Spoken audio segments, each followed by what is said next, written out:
আমি কিছু জানি না। একটি দুঃসংবাদ, সুভাষপুর নিবাসী কাসেম মিয়া সকাল 10 ঘটিকায় এন্তেকাল করিয়াছেন। দুরু বুড়া মানুষ মইরা গেছে, এ আবার মাইকে বলা লাগে, খুদাই কান জার করতাছে যত সব। ভাই, এইভাবে বলা কি ঠিক? আপনিও তো মরে যেতে পারেন না, মানে মরতে তো সবারই হবে একদিন।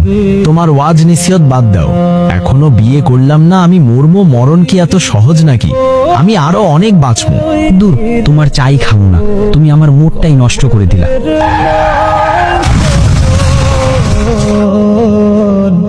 একদিন তোমারই নাম। একটি দুঃসংবাদ, সুভাষপুর নিবাসী আসলাম ভাই সন্ধ্যা 6 ঘটিকায় গাড়ি অ্যাক্সিডেন্টে মারা যান। আসলাম ভাই,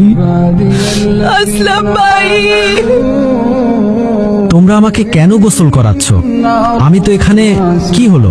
আমার কথা কেন শুনছো না তোমরা? তোমরা আমাকে কই নিয়ে যাচ্ছ? আমি তো এখানে, কি হলো? আমাকে তোমরা কই নিয়ে যাও? মা, এই যে আমি তোমার আসলাম, আর তুমি কেন কান্না করতেছ? এই যে আমি, আর ওরা আমাকে কই নিয়ে যাচ্ছে? আল্লাহু আকবার, আল্লাহু আকবার, আল্লাহু আকবার। আসসালামু আলাইকুম ওয়া রাহমাতুল্লাহ। তোমরা আমাকে কবরে রাখছো কেন? আমি তো এখানে। কি হলো? তোমরা কথা বলছো না কেন?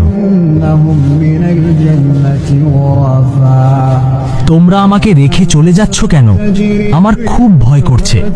আরে, মানুষ দুনিয়াতে কতই না অহংকার করেছে। এই আসলাম ভাই কত মানুষকে অত্যাচার করেছে। الذين صبروا على ربهم